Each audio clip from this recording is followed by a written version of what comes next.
The market runs in cycles, it always has, and it always will. Asking if we're going to go into a down cycle eventually in the real estate market is like asking if spring turns into summer and summer turns into fall. Yes, it does, and it always will. Enjoy this video. There's some great tips on how to thrive in a shifting market.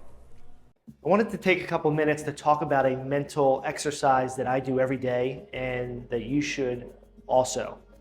I've done this mental exercise every day for the last 12 years since the market crashed in the third quarter of 2007. I use it to stay sharp and to just mentally prepare for my next couple of moves if the market shifts, which it definitely will. I began as a realtor in January 2000. I rode a tremendous upcycle from beginning of 2000 to the third quarter of 2007. 7 amazing years where the market just continued to go up and the city was growing and the market across the country was phenomenal. Then it all fell apart in the third quarter of 2007. That's when the shift began, and then it turned into a vicious down cycle from 2007 to about 2011 or 12. If you go back 4 decades, you'll see these market trends last about 5 to 7 years on average, almost to the T, going back 3-4 decades. So I began in 2000, as I mentioned.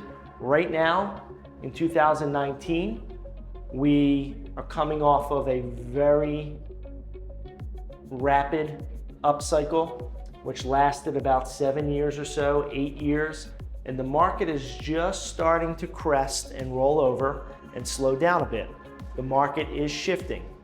Over the last couple of quarters, prices starting to flatten and prices have just begun to drop a bit, okay?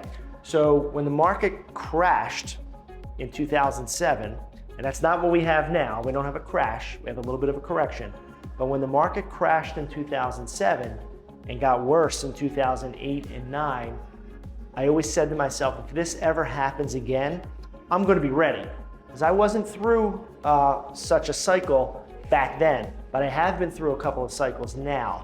So I always said, if this happens again, I'm gonna do A, B, and C. I'm gonna do 1, 2, 3. And every day for 12 years, I've thought about that and collected my notes and prepared. And now it's starting to happen.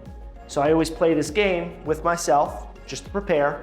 And I say, if I knew for a fact, which I don't, but if I knew for a fact the market was heading in one of these directions, what would I be doing now, okay? And these are my numbers. These are where I put the odds, okay? I think we have less than a 5% chance that the market's going to shoot up again and prices are going to start to increase and activity is going to increase and we're going to begin another upcycle. Less than 5%. I give it a 50% chance that the market flattens for a while and just kind of bounces along flat for several quarters in a row, several years in a row potentially. And I'll give it a 45% chance that we're at the beginning of the next down cycle.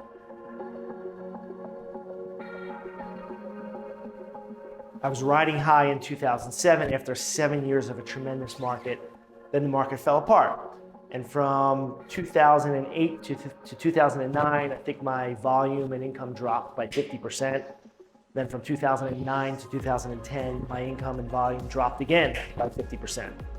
And again, I'm not saying that's going to happen, but as you can imagine, it left an impression on me. And I always said from that day further, if I knew for a fact that it was going to happen again, what would I be doing leading up to that point, right? So, if I knew for a fact we were at the beginning of a down cycle, what are some of the things I would be doing? There's a lot of things I would be doing. One, I would be more aggressive. What I mean by that is, knowing what I know, I would be advising my clients, especially my sellers, to not blow deals over $5,000, $10,000, $15,000, $20,000. I'd be less wishy-washy and I would impose my will on those sellers to take that deal, because during the last down cycle, I remember there was a few deals that I was a little wishy-washy on. We didn't get it done. A year later, property was still on the market, and then we wind up selling it for 25% less. And I always kicked myself and I said, I should have been more forceful. I should have been more aggressive with that client and got those deals done. For their sake and for mine, I probably could have closed another dozen sales if I was just a little bit more aggressive when that was unfolding. The second thing I would do is to start to cut out low ROI expenses. Not trim all expenses, but trim those expenses that do not give me the best bang for my buck. Maybe some expenses, I'm just doing it because the market's great. It's just I'm trying new things, maybe getting creative, experimenting, doing a little bit of this, a little bit of that. Some of that extra spending I would start to contract, start to cut out low return on investment costs. Things that work, my lead generation, staples that bring me leads, bring me deals, help me close deals. That'll never change in a good market or bad market, but low ROI expenses are the ones you really have to start to rein in as the market starts to shift. Cut low ROI expenses. So number 2 is to cut low ROI expenses. The third thing I would do is to really focus in on what I think the market of the moment is going to be.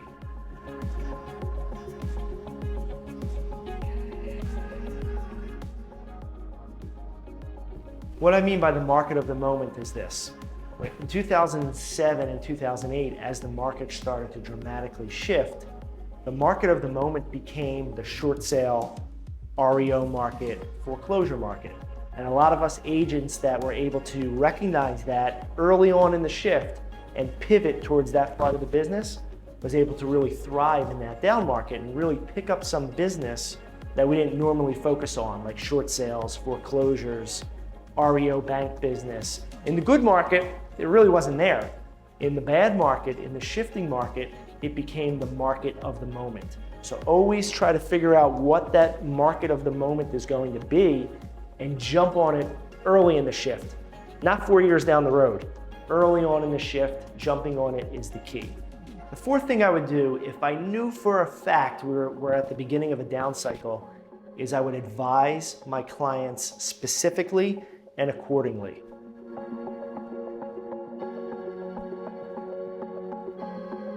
What I mean by advising them specifically is this. If I knew we were at the beginning of a possible slowdown, not even a guaranteed slowdown, but if there was a chance of a slowdown, I would be advising my clients a certain way. My sellers, my developers, my builders, my investors, my buyers, my advice to my sellers and my developer sellers would be this. Do not get into any projects that are going to take you 8 months, 12 months, 24 months, 36 months to get out of. Don't buy that 15-home townhome development that isn't even zoned yet, where you're not even going to break ground for a year. You're not going to be able to build it for 2 years, and we're not going to be able to sell it out for 3 years. It's too much of a risk. If we were in year 2 of an upcycle, different story.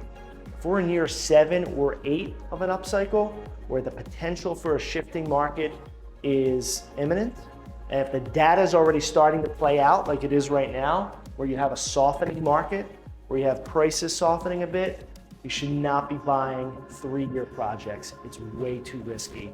And I would be adamantly advising my guys of this fact, and that's what I'm doing right now.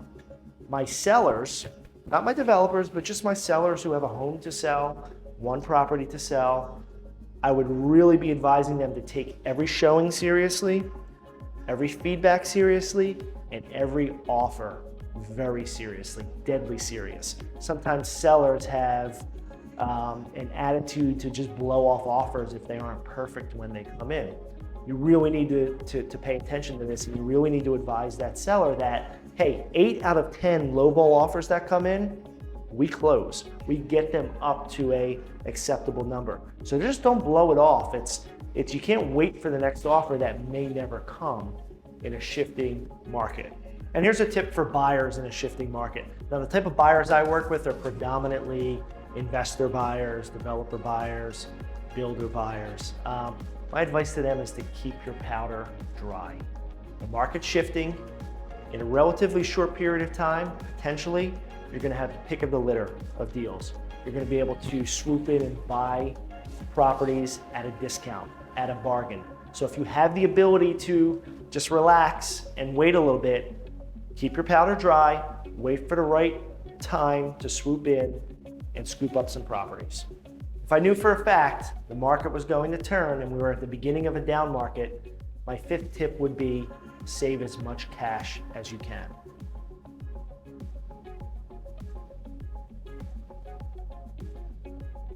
Now, saving as much cash as you can sounds obvious, right?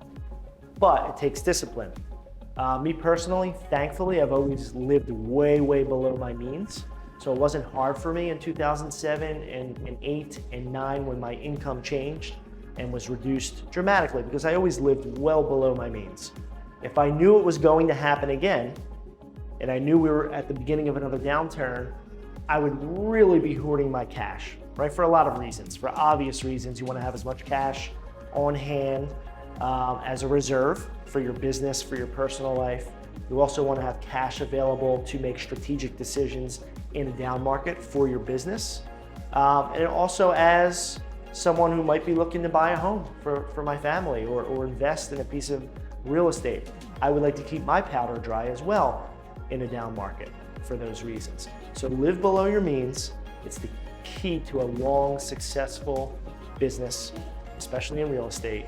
Save as much cash as you can and prepare for lesser times. Okay, so if I knew for a fact the market was going to flatten out for a consistent and elongated time, I would do a few things. First thing I would do is I would take the opportunity to really drill down on my numbers and learn my numbers even better than I know them now. What I mean by focusing on my numbers is this.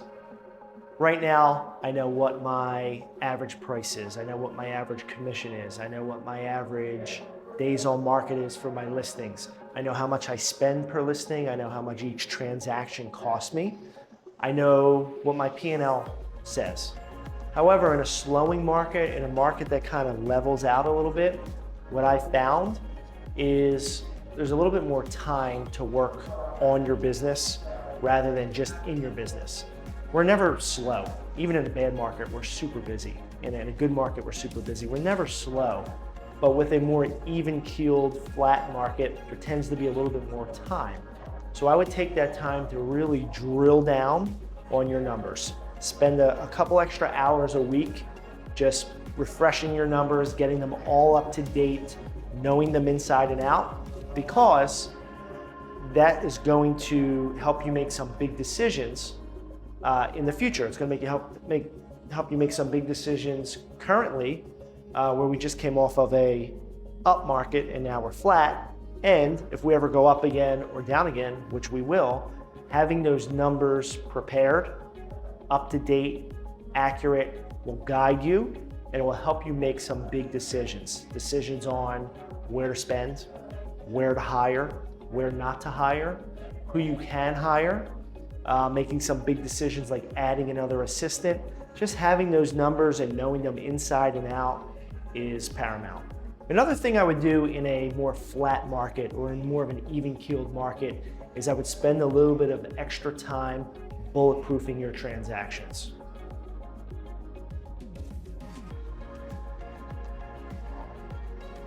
What I mean by bulletproofing your transactions is this.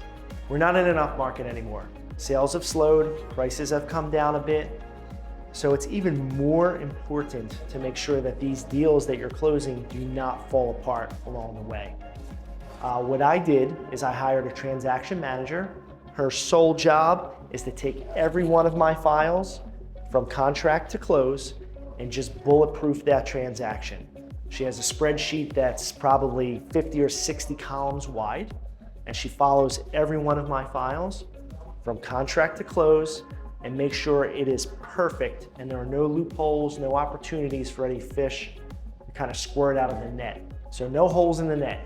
It's even more important now in a flatter market and in a down market to make sure that these deals, once they're under agreement, stay under agreement and make it to the settlement table. If I knew for a fact the market was going to flatten out and stay fairly flat for a while, another thing I would do is to kind of adjust expectations with my clients. And I went through this in 07, 08, 09, and I really learned this lesson well. So as the market flattens, a couple of things usually happen. It takes longer for listings to sell, and it takes longer for buyers to buy. And we're going through that right now. Our days on market for our listings are going up. The amount of homes a buyer needs to see before they pull the trigger, that number is increasing as well. So you need to get out in front of that. You need to know that, and you need to know that that's going to happen, and you need to advise your clients accordingly. You need to set expectations properly. And I'm having the same conversation with all of my sellers right now. They're used to the market last year when it was tremendously better. It was hotter, it was just a crazier market. They were used to putting a house up for sale, it's selling in 3 weeks. Now it takes like 3 months. So if you don't prepare them for that, if you don't let them understand that that's happening, there's gonna be a disconnect there. And they're gonna think you're not doing your job. They're gonna think that because it didn't sell in 3 weeks, and we're now on month 2, you're slacking. So you need to get in front of that. You need to advise those sellers that it's going to take longer to sell your property. So plan accordingly, Mr. Seller. Save some money. Let your bank know that the loan won't be paid off in 30 days. It'll most likely be 90 or 120 days. Educate them on what the average days on market is right now and how it has increased compared to last year. You need to have constant communication with your clients and kind of keep them informed and be a strategic advisor to them in a changing market, in a shifting market.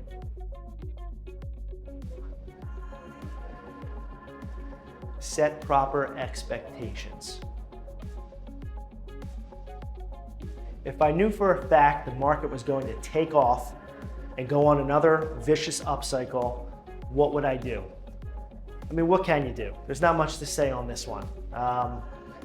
You don't have to think as hard about this one as the other two because it doesn't affect your business in a negative way as the other two scenarios do. But if I knew for a fact that the market was going to go up and go up hard, what would I do? First thing I would probably do is I would cancel all vacations. What I mean by that is these cycles don't last, okay? Nothing is forever. When you're in the middle or the beginning of an upcycle, you need to recognize it and you need to plan accordingly and you need to capture it and you need to kill it and you need to squeeze every drop out of it because in a couple of years, in a few years, it's going to be over and you're gonna go back to wishing that you did certain things when the market was good. So when the market's good, when it's easier, that's when you work the hardest. That's when you reap all of the benefits of the previous years and you get that low-hanging fruit and you close deals and you capture great clients in an up market. I've always captured some of my best clients, some of my long-term developers in an up market. That's a great place to find new clients, capture them, and keep them for the long haul. So the overall point is this: the market's going to change, then it's going to change again, then it's going to change again. It's always changing. These cycles, on average, run 5 to 7 years, but that's not set in stone. Anything can happen. So you need to plan accordingly. You need to think through your next few steps. You need to think about if the market changes in one of these directions, what are you going to do? What should you be doing now in anticipation of that change? Because once it changes and then you're trying to figure it out, you kind of miss the opportunity. Someone who's well prepared for that change is really going to succeed. And if it's a down market, instead of your income falling off a cliff, if you prepare well and you think it through, you can excel during a down market. You don't have to fail. You don't have to do less business in a down market. You can do better. Just plan accordingly.